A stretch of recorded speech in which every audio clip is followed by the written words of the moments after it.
Daniel 11 is an exciting prophecy. It reveals when the time of the end begins, when the time of trouble starts, and it reveals when probation closes. The key to understanding the prophecy is geography.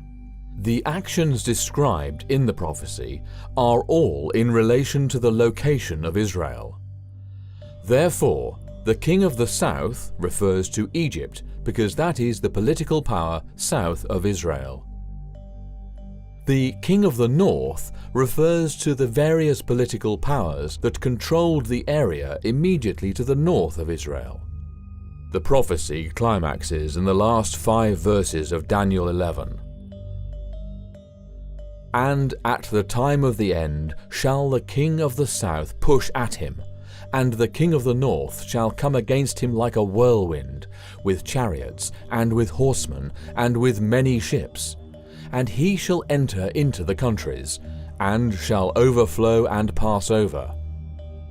He shall enter also into the glorious land, and many countries shall be overthrown, but these shall escape out of his hand, even Edom and Moab, and the chief of the children of Ammon. He shall stretch forth his hand also upon the countries, and the land of Egypt shall not escape. But he shall have power over the treasures of gold and of silver, and over all the precious things of Egypt. And the Libyans and the Ethiopians shall be at his steps. But tidings out of the east and out of the north shall trouble him. Therefore he shall go forth with great fury to destroy, and utterly to make away many. And he shall plant the tabernacles of his palace between the seas in the glorious holy mountain, yet he shall come to his end, and none shall help him. Scripture, compared with history, establishes the king of the north is the Ottoman Empire. This is proven by the fact that every single particular of the prophecy was fulfilled in history. And at the time of the end shall the king of the south push at him, and the king of the north shall come against him like a whirlwind, with chariots, and with horsemen, and with many ships. And he shall enter into the countries, and shall overflow and pass over. The time of the end began in 1798. At this time, Egypt was part of the Ottoman Empire. The Mamluks ruling Egypt had disrupted French trade with Egypt. This was the king of the south pushing at the willful king, who was France. It was not open warfare. Egypt only pushed at the willful king. France and the Ottoman Empire had long been allies. When Egypt pushed at France, the French invaded Egypt, assuming the Ottoman Empire would tolerate their presence there. Great Britain felt threatened by France's invasion of Egypt, knowing the French would like to cut off Great Britain's trade route to India. At the Battle of the Nile on August 1, 1798, France suffered a crippling defeat at the hands of the British Navy. The French fleet was almost entirely annihilated, while the British losses were minimal. This is important to understand because it was this victory by the British that resulted in the King of the North, the Ottoman Empire, coming like a whirlwind against the invading French forces. The French invasion of Egypt had a major and long-lasting impact on the Ottoman state. The British victory at the Battle of the Nile placed Great Britain in a more powerful and more influential position. British diplomacy at Istanbul was now able to steer the empire towards the outright opposition, and on 9 September 1798 the Ottoman Empire declared war on France. Despite his devastating losses in Egypt, Napoleon still pursued his ambitious plans for the Middle East. In late February 1799, French forces left Egypt, marching north to Syria. At Akkar, they encountered the Turks, or the Ottomans. The French laid siege to the city. Just 10 days later, word reached the French of the approach of the mighty Turkish army. It consisted of about 30,000 troops, 12,000 of whom were the fiercest and best trained horsemen in the world. Napoleon had but 8,000 effective men with which to encounter the well-trained army of Europeans and Turks within the walls of Akkar, and the numerous host rushing to its rescue. The Ottoman Empire had been roused to battle. They came against the French with the fury of a whirlwind. Turkey has never been known as a seafaring nation, but the prophecy clearly states that many ships would be involved in the King of the North's explosive response. These many ships came from a new alliance formed as a result of the aggressive military action of France. Russia was a long-time enemy of the Ottoman Empire, but she allied with the Turks to fight Napoleon.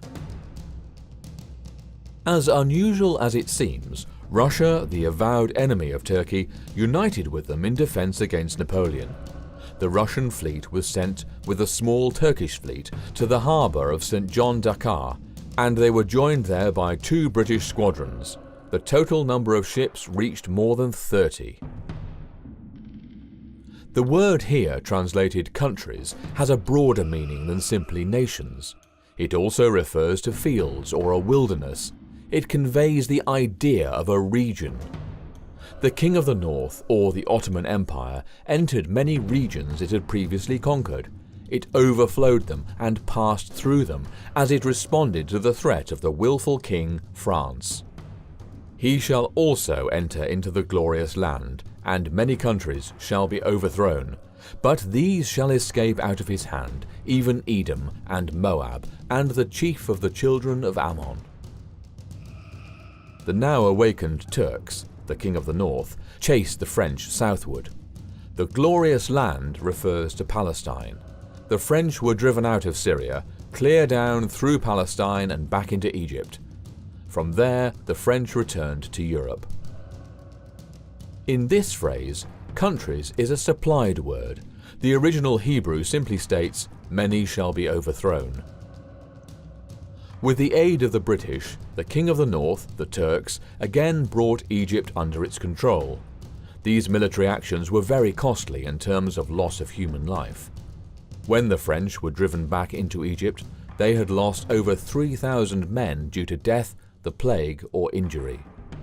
At the First Battle of Abu Qir in 1799, French forces won the victory in Egypt. However, it cost the lives of an additional 1,000 French soldiers.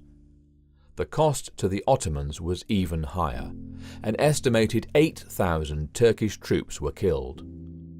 Just as foretold, many were overthrown when the King of the North came like a whirlwind against the willful king, France. These lands lay predominantly east of the Jordan River. The King of the North focused his attention where French forces were located. This was west of the Jordan.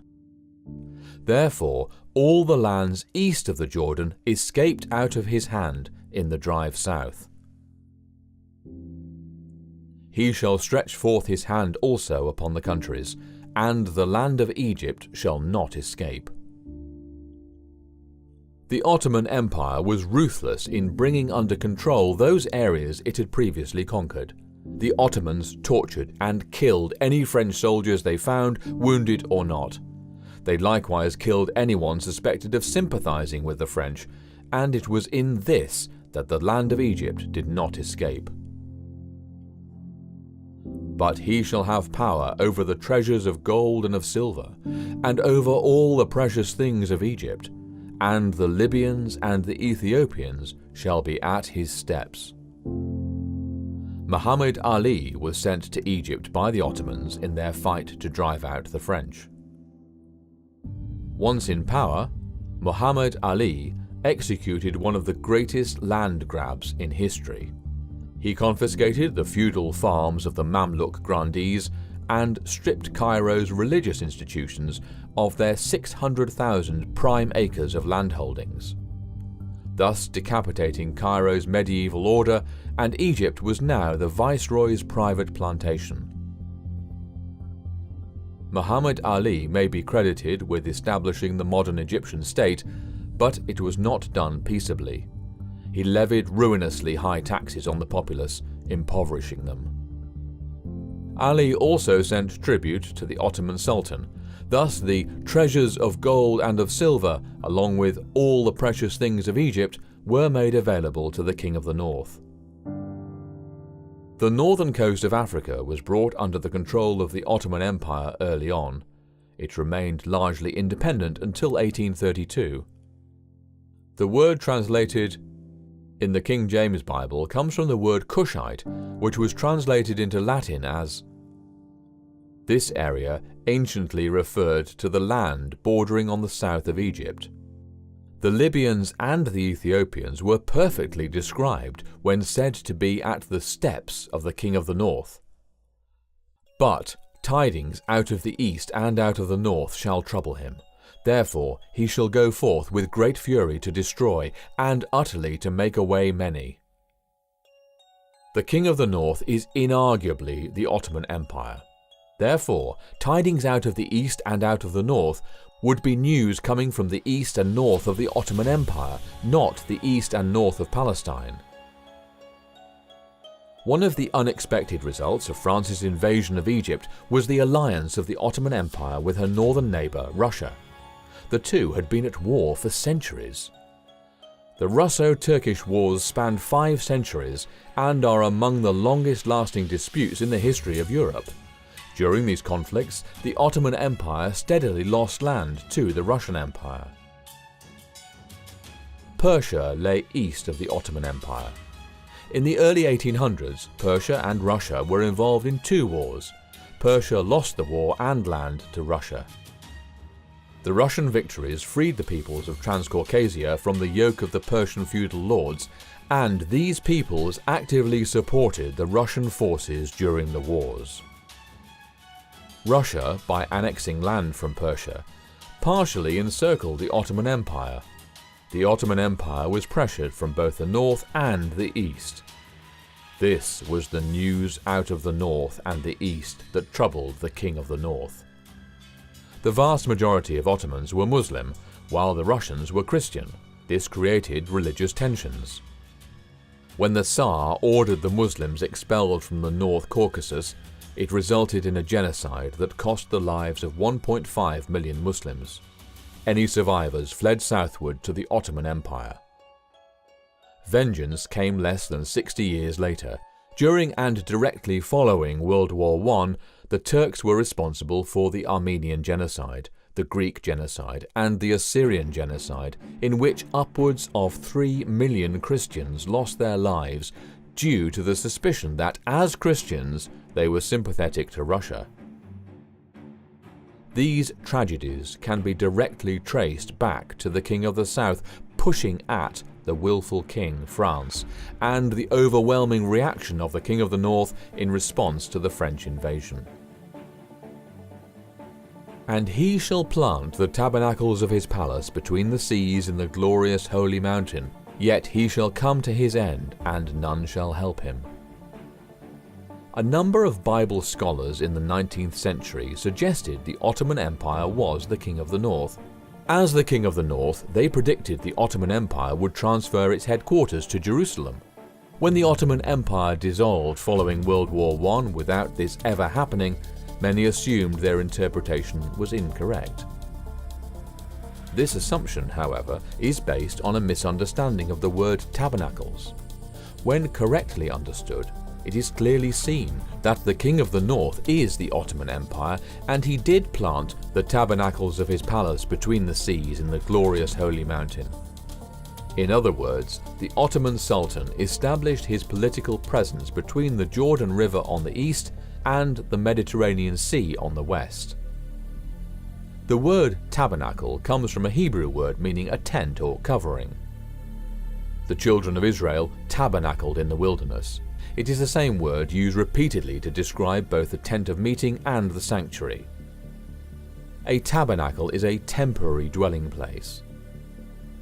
Here, a record of history again confirms the accuracy of prophetic utterance. Beginning in the late 1890s, agitation grew for the establishment of a permanent homeland for the Jews with Jerusalem as the capital.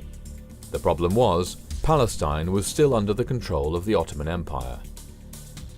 Abdul Hamid II, Sultan of the Ottoman Empire and Caliph of the Ottoman Caliphate, saw the increased interest foreign powers had in territories belonging to him. He responded in a way that perfectly fulfills the prophecy. Hamid sent officials from his own palace to govern the province around Jerusalem. He wanted officials there to keep him informed of any attempts by foreign governments to seize the area.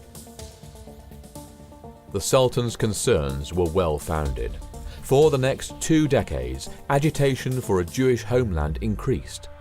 Finally, in 1922, the League of Nations passed the British Mandate for Palestine. This mandate took Palestine from Turkey and unilaterally gave it over to British control. The Sultan did not need to move his entire government to Jerusalem in order to fulfill Daniel 11 verse 45. The prophecy was fulfilled when he deliberately moved part of his government to Jerusalem to meet the growing threat of Zionist expansionism. The mighty Ottoman Empire, feared scourge of the Crusaders, came to its end, not with a bang, but withering away into nothingness.